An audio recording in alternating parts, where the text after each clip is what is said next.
It's not 911 like the States. It's It's 995. So I did this in Singapore where I practiced like telling random strangers like stuff I liked. I scared so many people.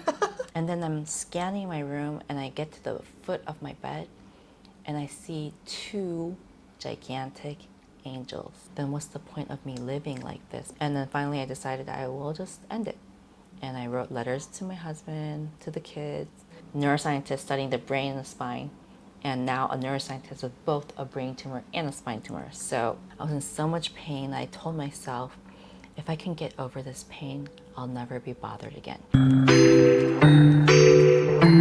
There are many American expats are coming to Singapore to start an exciting new journey in a brand new country. Many of them had a lot of hope, a lot of excitement before their journey in Singapore begins. But today I have Dr. Sarah here.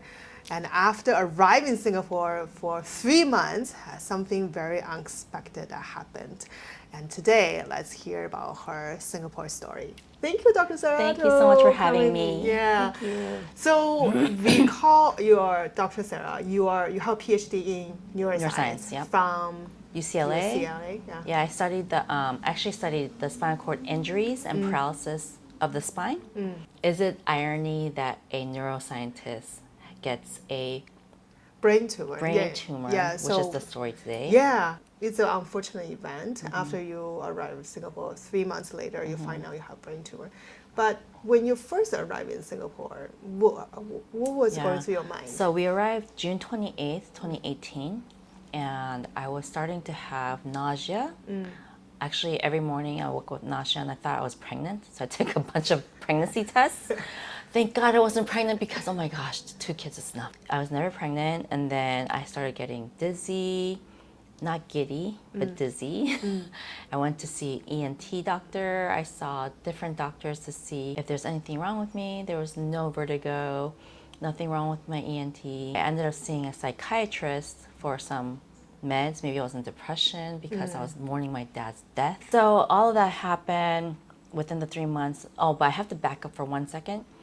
On June 28th when we arrived, my husband insisted, even though we were jet lagged, to sign insurance health papers because there was a 30-day vetting period before it activated, and he was really insistent that we did it on the day we arrived. Which has helped you tremendously. So then literally 30 days and 1 day later, I was alone in the house. My husband took my 2 kids down to the school bus. Then he would walk straight to NUS. He's a professor there. So we were in professor housing or faculty housing. And we didn't have a helper yet, so I'd be alone in the house. So in the morning, I go to the bathroom. And what do we do in the morning? We go take a poop. Yeah. And we strain. The I spinal wiped. pressure. Yes, I wiped. And I pulled my underwear up. And then as I did that, I started falling. And as I was falling, I actually grabbed onto the sink. And I dangled there, and I didn't get shocked, but I just went into task mode, like, oh, I'm alone in the house. My phone's over there by my bed.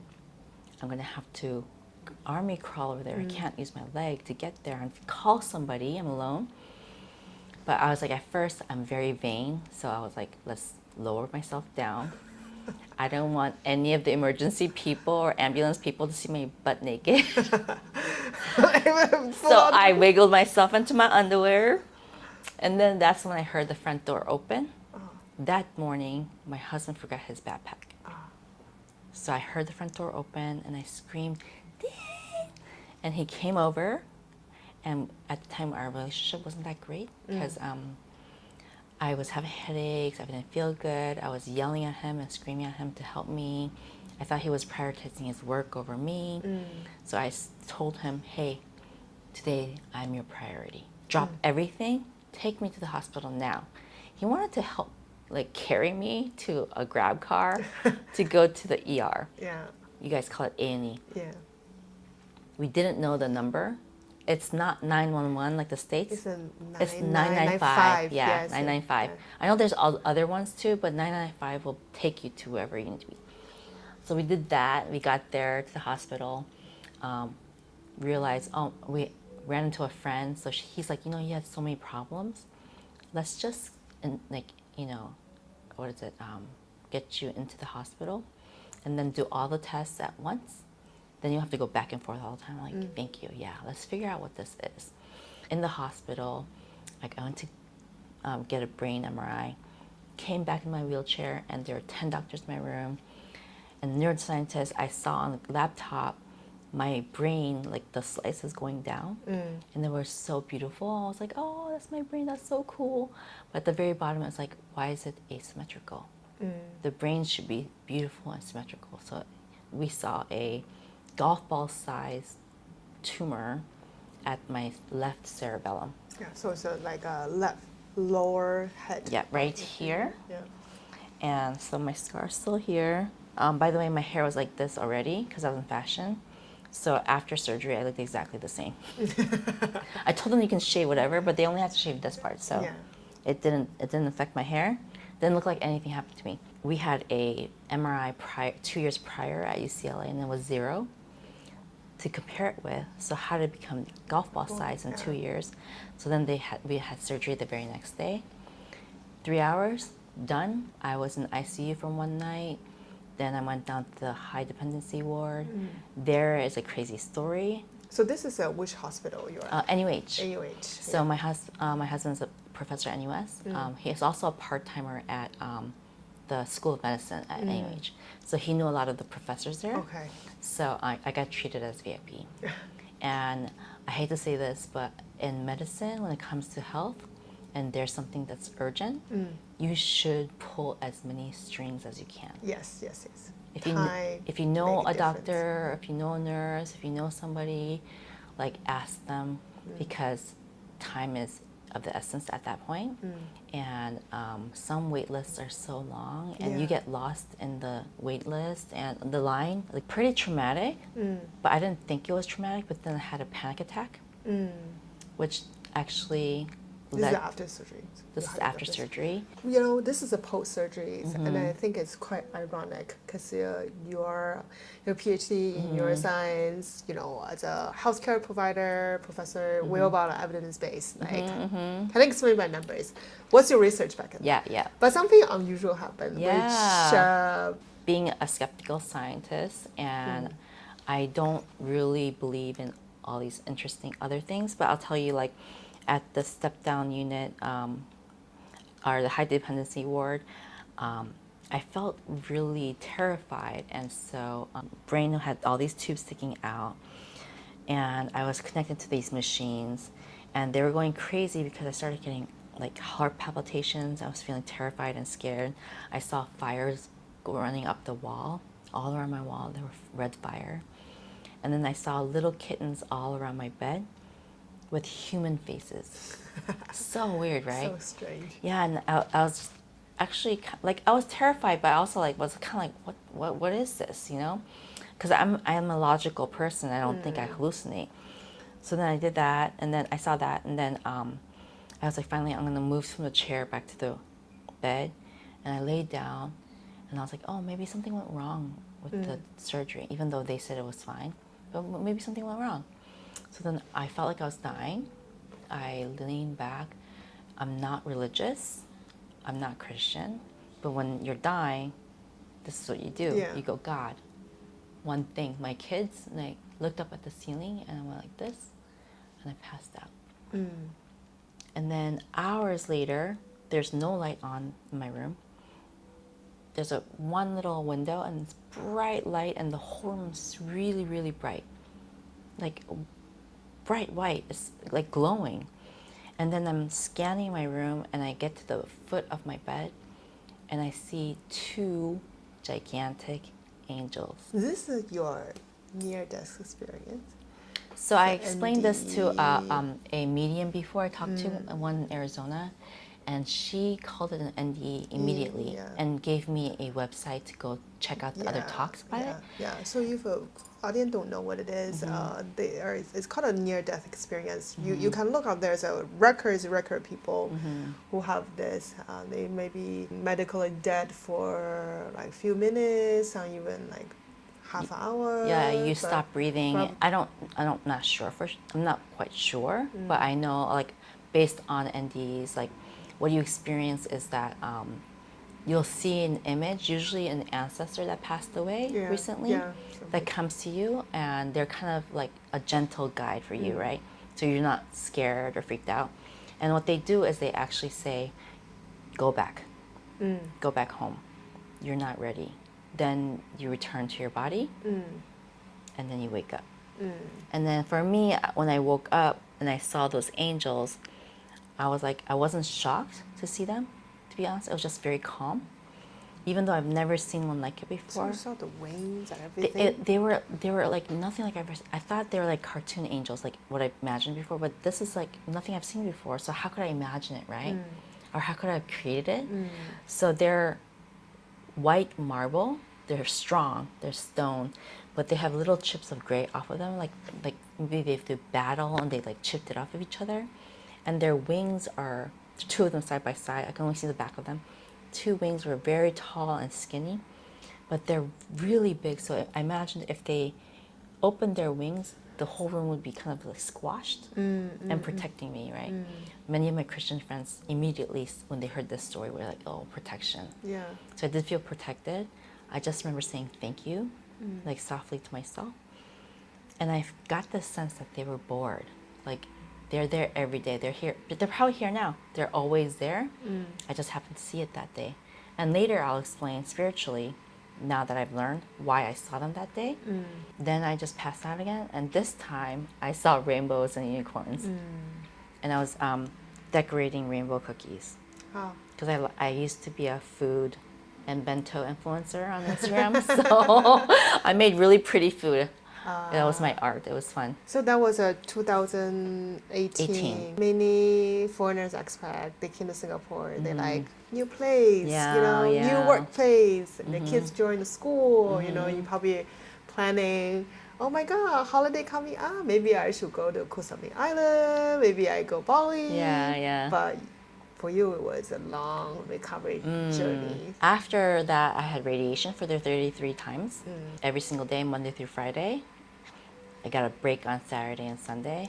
And by the way, this radiation is like you're stuck on a metal bed. It's cold.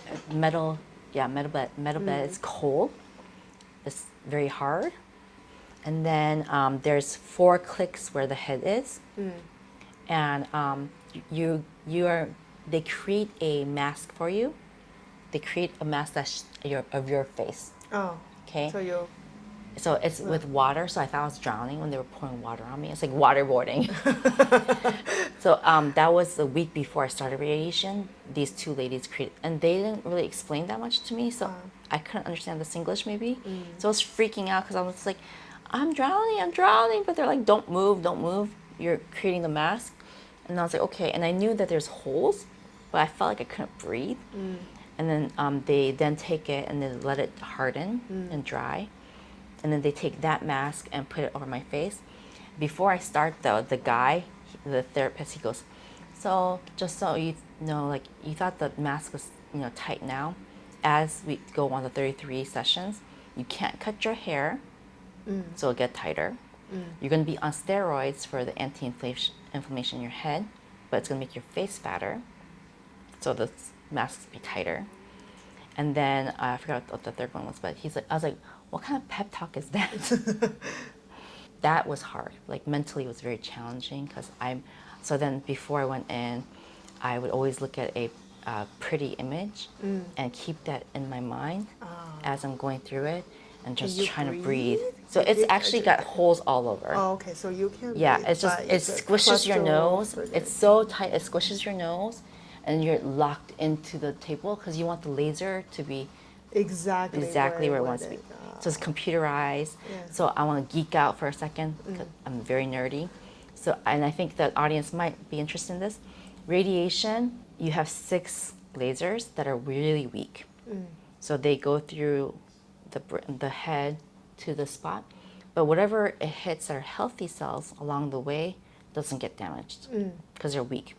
But then when they converge onto the tumor site, very strong. Isn't that so cool? Yeah. I love that. Yeah. And the other cool part is that actually when the laser goes through healthy cells, the DNA repairs itself. But when it goes through a tumor cell, it breaks and then lysosomes take it and it goes away. Yeah, yeah. I love that science part. It's like, Yeah, oh, that's so cool. cool. But how long is that process? You know, like Oh, so it's targeted. about 15 minutes. Okay. So I it's- thought that was long. I was like, oh. But I told the therapist, tell me everything. Like, tell me that you're breathing. Tell me that you're stepping away. Tell me that you're pushing up the buckle. Tell me that you're starting. Tell me that when it's finished. Tell me when you're rotating me. Just so like my anxiety can be lower. Yeah, right? yeah, yeah. So she did that like first 3 times. Then I was like, you don't need to do that anymore. Like, it's okay. Then I managed. But it was an interesting challenge, and I think if I did that now, I'd be okay. Yeah, but 2018 and post recovery, and then you stay in Singapore all this time. Yeah. And then your husband continued to work with NUS. AUS. You know, his career is thriving. Kids are in Singapore school, and they are adapting. Then what happened to you during this time when everyone is thriving? Yeah, you're right. You got it exactly right. Everybody was thriving. I did nothing. I gave myself permission at the age of 39 at the time, with a brain tumor recovery and after radiation. I gave myself permission to be a rich tai. I think you guys remember what that means, Yeah, right? because I learned that term here, and I was like, what does that mean? I was like, they're like, nothing. they're like, you know, like ladies who lunch in LA or in the States, we would say that ladies who lunch, or wealthy women who don't need to do anything, maybe do charity. I didn't even do that. So I didn't read nice books. I read trashy books. I didn't work out. I didn't eat healthy. I didn't do anything. I just sat there and did nothing. And I wasn't in pain. Just recovered really well. And so, but then 2020 hit, and it was COVID. Yeah. I actually loved COVID. I was fine. I'm arts and crafts. I just stocked up on everything from Daiso. I taught the kids at home how to do origami, art, blah, blah. But then September 2020 hit, and I was growing my Instagram fashion. I was growing really fast, actually. And then 2020 September hit, and I started getting headaches. Like, I thought it would be temporary, right? Because, you know, I don't get headaches. So initially, I'm in denial that this is a thing. And I then, you know, took meds, didn't work. Then I went to the hospital, to the pain clinic in NUH. They did not even know what to do with me because nothing worked. I did 2 rounds of steroids on my back, 1 round of Botox on my face. Didn't change my face though. And then, so Western medicine wasn't helping. So then I veered towards Eastern medicine and New Age, they call it, or alternative. So first start with TCM because it felt accessible. Didn't do anything, and then nothing helped me. So then I tried bioresonance, which you're connected to these 2 balls. I did craniosacral therapy. I did rolfing, which is fascia maneuvering or detaching. I did dry needling. Yeah. I've done chiropractic. I did all kinds of different yoga, breath work, kundalini, Akashic records, sound baths. Did you ever doubt yourself? Like, I'm a scientist. No, exactly. Like, why am I exploring all this? Yeah, no, I never questioned it that way. I questioned it as why, and I blamed myself, and I was like very harsh on myself because I have high standards, and that's perfectionism, and it hurt me a lot, and my expectations were very high. It was like, you know, everything I tried, I expected it to work, and when it didn't, it was such a letdown. I was so disappointed. I was in such despair every single time, over and over and over again. And like you said, I was like, I'm smart. I have a PhD.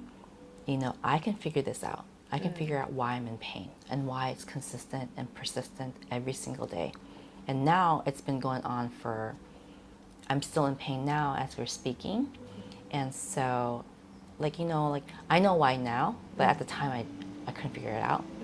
So when you're in despair, you really hit a point where you think that there's no other way out. That's actually very dangerous, slippery slope. It is. People it going is. through because it's like you just keep spiraling down. Yeah, and you think there's no option left for you. No hope. And so for me, the narrative in my mind was, then what's the point of me living like this? Because I lived in my bedroom for a good 3 years at the time of 2020 to 2023. And like I said no to everybody. I didn't go out. I didn't go out with my kids or my husband. I never went to their parties. I never went to their school events. Because I said, and I wallowed in my headaches. I'd be in my bathroom floor next to the toilet crying, like heavily crying, self-pity party. And then finally I decided I will just end it. And I wrote letters to my husband, to the kids. But before that I decided, I'll try some other things in the States that might help me with my pain. It did not actually, but it did give me some insights. And so it gave me a little bit of hope when I came back from the States in 2022. But it was still kind of like, I didn't get it. I was in the spiritual path. I studied pranic healing. I did energy healing here in Singapore. It's very nice actually. Energy healing. Yeah, energy healing, yeah. Different from Reiki. Are into this? Oh yeah, there's a huge group here. Singaporeans are into this. Yeah, yeah. Like chakras, auras. There's a huge group here actually. And when I was 15, I was in Korea. I was going to Seoul American High School. My dad was in the U.S. Army, so we were on the state. He took me to a local Korean place where they were practicing, like meditating and feeling ki. Korean energy is called ki. Chinese is chi. Japanese is reiki. Hawaiian is mana. So there's every language has the word energies in it. And it's not like science energy, which equals mc squared. It's life force energy that's within us. So I'm very sensitive to energy since I was 15. I used to play with it. I can feel anyone's energy. I learned like, we should be one. We should be kind and loving kindness. We should be kind to ourselves. We should be letting go and trusting. I learned all that intellectually by 2023. Didn't really, obviously, I wasn't practicing it. Did you ever felt, were you religious at that time? Do you believe in anything? No. I mean, my parents were very Buddhist, but they never forced us. Okay. But I wasn't practicing Buddhism. I do like the, philosophies of it, but I never practiced anything. So at that time, do you believe like higher power or anything? I wanted to intellectually because of pranic healing, the spiritual path, and like the teachings, but I think I didn't really get it. But before I get, I always wanted to ask. This is a question for all the guests. When you go through all these difficult challenges, did it ever cross you like, is it karma? Is it punishment? Yeah. Is it something I did? So in the beginning, I victimized myself. I'm a victim. So I was talking to this one person in Hong Kong. He's one of my spiritual guides. He's very connected. Our first phone call was 4 hours long, and he never saw my face, only my voice. He doesn't know anything about me. And 4 hours long, and then during that I was crying, and I was like, hey, why me? I was crying, why me? I have the future, for me in Singapore. Yeah, I was like, why do I have to be in this pain? Am I being punished? Like, why this journey? Why this path? And I look up at the sky and be like, God. Yeah, like. And you're angry with. And I love the word. So I was like, and I shouted this once actually in the rain. I was pouring in Singapore, barefoot. I didn't care I was getting wet. I just didn't care. And I just like screamed it out loud. And then I looked down and I saw this pagoda, and these two ladies were like, and then I saw them. I was like, so then I went back to, I'm okay. Even though I was like crying, the tears of the rain and everything. So So that was earlier on, like maybe 2021, I did that. How did you make peace with that? Mindset has completely changed, and I think it happened after my spine tumor. So I discovered our spine tumor in 2023. So this is give everybody a little bit of a timeline. So 2018, find out about brain tumor. Very good, successful surgeries. I mean, supposedly everything was clear. 5 years of recovery. You're ready to move on. Although still battle with pain, everyone in the family is enjoying that this new life, new exciting life in Singapore. They're doing great. Doing great, but you are struggling, feeling be punished, and that's not the worst because cancer come back. Second slap in the face. Yeah. So. And when I heard that from my husband, I was devastated. Even with, I thought I was getting better with the spirituality, so I was getting to the point where I was accepting my chronic pain. But then when I heard that, I crumbled because I was like, have I not been tested enough? You know, so I was like, do I need to prove myself again? That's how I felt. And then I wiped out the tears, got the surgery a week later, and woke up and I couldn't move my right leg because it became more complicated than expected. The tumor was sitting in the cauda equina, the base of my spine with all the nerves from my spinal cord. So this is more irony, right? Neuroscientists studying the brain and the spine, and now a neuroscientist with both a brain tumor and a spine tumor. So, but then, so then it was stuck in this like horse's tail of nerves, this tumor, and my neurosurgeon just kind of moved away as much as could, and he had to cut one to remove the tumor with it. And he had to cut L3, lumbar 3, and then it innervated my right leg. So my right leg couldn't move, and now I can walk, but I couldn't walk before for a while. I was wheelchair, walker. I still can't feel my leg, so sometimes the stairs are a little off or hard for me. I still look at every step I take, so it's exhausting to be honest. But I'm trying to run now. But now the numbness is getting smaller, but every day I get nerve zaps, so I have to take Lyrica day and night. And it's kind of ridiculous because they changed dosing on the pills from 150 milligrams once a night, once in the morning, and now to 25 milligrams.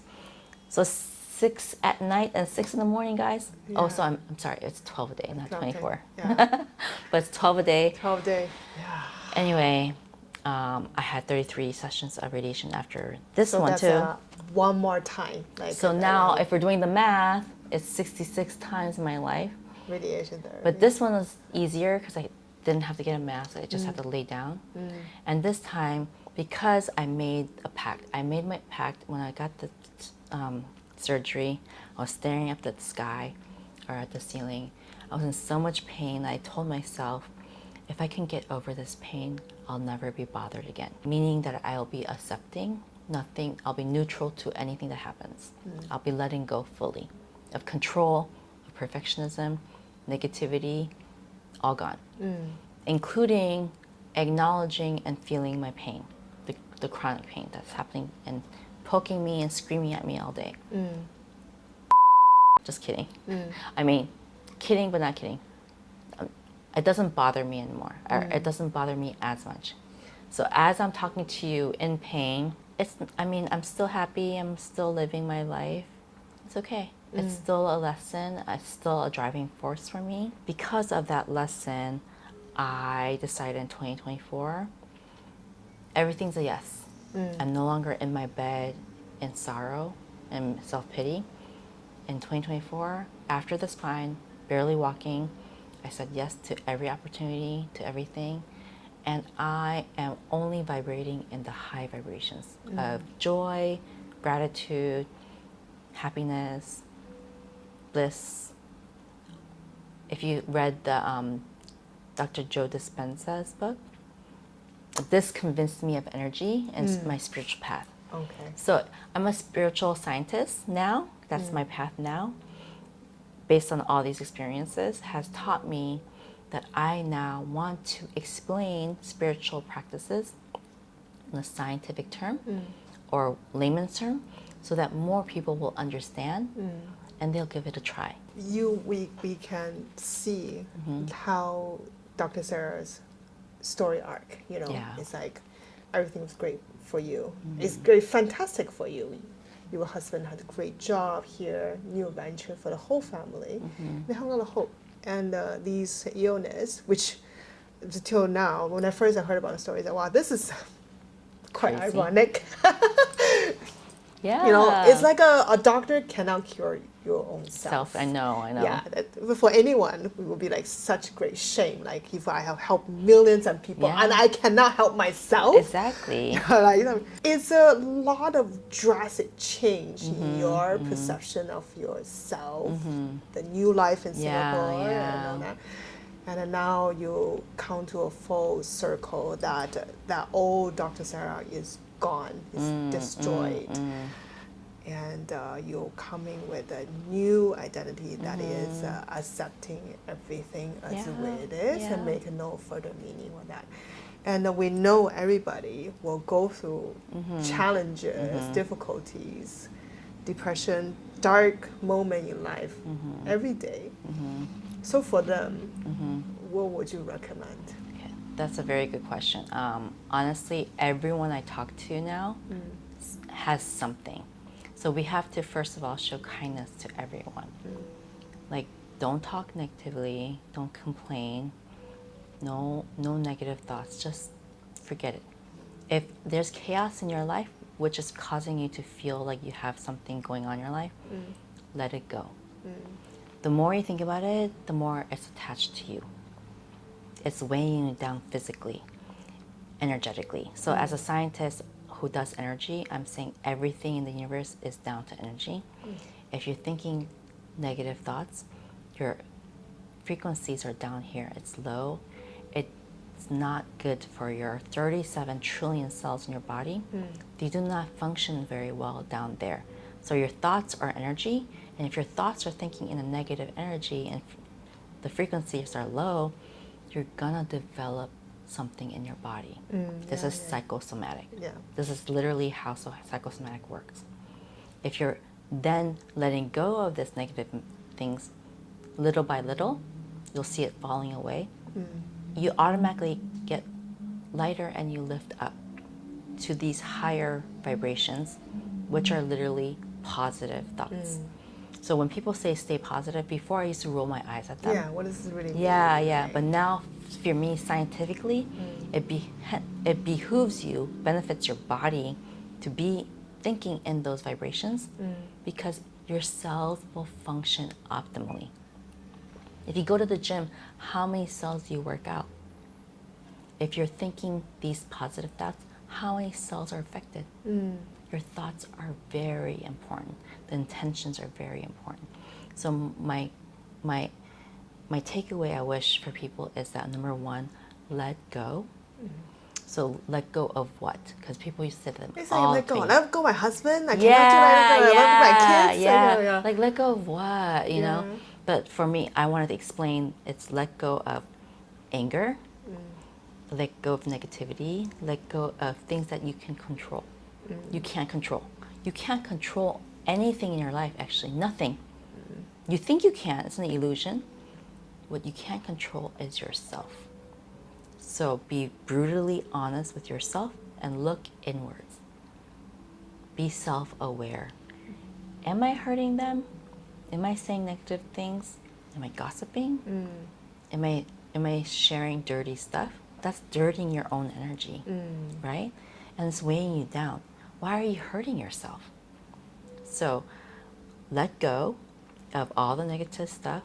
If you have a lawsuit, you have a medical issue thing, let them go. Don't be mad at them. Or you think it's a malpractice, whatever. Or like, hey, maybe it's karma. I've been punished. Someone You're not a is victim. trying to get me. You're not a victim. You're right. I used to victimize myself, and we're not a victim. Everything that happens in your life that seems good, that seems bad, is actually all for your benefit, your most good. So I believe in the benevolent universe, actually cosmos, which we can talk about later. But the benevolent universe is always steering you in your your truest path, your truest purpose. And everyone asks in their lives, like, what's my purpose? Why am I here on earth? What's the point of being in this body? And I will just give you the answer. Our purpose on earth in this body is to help other people. Yeah, yeah. Period. Actually, there's a research has saying like if you do a good deed to another person, your brain chemistry completely change. Yeah. Yeah. And that's a physical part, which I love that part. That's science. And energetically, it's cleansing your aura. And when you're clean, you only attract clean. When something dirty comes towards you, it actually repels it. Or because you feel repelled, because your aura is so clean, you walk away. So you're protected. That's an automatic shield. So if you want to protect your energy, your space, you just have to be positive and say thank you. Compliment somebody that you don't know. Yeah. I like your dress. I love your hair. Oh my God. Yeah. Even your boss. Okay, that's that true. you don't like. And you know what? Their behavior might change towards you, right? Don't think of it as brown nosing either. Yeah. Just be kind, and be ridiculously kind, ridiculously grateful. So I did this in Singapore, where I practiced like telling random strangers like stuff I liked. I scared so many people because I usually only do it to women because I don't really approach men. But I did it to women, and as they walk by, I'm like, "Oh, I love your dress," and then they're like,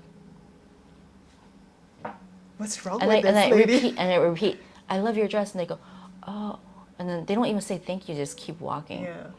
So I do find that part of Singapore interesting because I'm such an extrovert that way. Yeah. I think I scare some people. I'm a little loud. I'm a little colorful or too bright. But Singapore, especially the health system, has taken care of me like really well. I mean, I'm just touting for any wage, but they took very good care of me. I do cosplay and volunteer at KKH at the children's ward. So if anyone wants to like join me, it's like once a month or every 3 months. Once a month you have to have all your shots because they're terminal kids. So you can't be immune compromising them. But if you want to go every 3 months, you don't need any shots. But if you like dressing in costumes, join me. We can go around the wards and we like, I buy stickers for them because you can't give them candy or any toys because it's got germs on it. So we go around giving stickers and asking them, may I take a picture with you? Because if you say, can you want to take a picture with me? They'll say no. But if you give the power for them to make the decision, it gives them the power to say yes or no. So then like, they feel empowered, so they go yes. And the parents take a picture of us together and their phone. We can't take it. But it's one of those things now I'm giving back. So before I was a rich Tai who did nothing. Now I'm volunteering and doing that. I'm doing podcasts, I'm doing speakings. I'm doing free meditation, group meditations at this beautiful place in Pan Pacific Orchard. Yeah, you can the viewers want to come? Please, if you want to come, ask me and you can join the email group. There's going to be another one in October 8th. And then I did one last week? Yeah, last week, Monday. Yeah. And then I do art meditations. So a lot of people find meditation to be quite hard, to just sit down. When their life is so chaotic, their mind's so chaotic, they call it a monkey mind. It's hard to sit down for more than a minute and you're like, oh, worried, and you just run off into your phone again. So I find art meditation, art meaning no skills, like you're just doodling and with music. And I use soulful music and you just end up just doodling for 30 minutes and then see what happens. And I do these workshops for helping people. And whenever you're doing anything that you're focusing on one task, that's meditation, right? You can do a walking meditation. You can do a slow tea drinking meditation. You're focusing on tea. You're doing a cleaning meditation. I love cleaning. That's my meditation. So meditation, I really want to debunk the stereotype that you have to sit there and clear your mind. Your mind is going to have 90,000 thoughts a day. For the viewers, I know that life can be quite difficult, and maybe in the past, this is what the channel is really for, is a space And it's really storytelling to let you know that no matter what you are going through, either finance, family, health, ailments, you are never alone. And you are never alone. And we always want to have people to share their stories to hopefully give you comfort and hope. So if you wanted to join Dr. Sarah's next sessions, I will leave all her information down to the description box. Do follow her. Thank you. Yeah, in the social media. And she always announcing where she will up to for the next event. So, and hopefully I get to see some of you in her event. Yay. That will be fantastic. Yeah, please come. It'll be fun. It will be fun. It will be fun. It will be really fun. So thank you so much, Dr. Thank Sarah, for your you. time. Thank you. Yeah, and thank you so much for listening to us. And no matter where you are, what you're doing, you were never alone. Okay, that's great. All right. Thank you for your time. As always, I will see you next time. Bye-bye. At the age of 50, many people feel the body are slowing down, but it doesn't have to be this way. Your body is still healing, strengthening, and it can bounce back at any age. If pain and stiffness are bothering you, at Chiro Singapore, we offer professional, gentle, safe, and effective chiropractic care to help you with those problems. At our center, chiropractic care are designed to help mature adults just like you take the first step to build a stronger and better you. Call this number here to book your first appointment. Your stronger year may still be ahead. Now back to the video.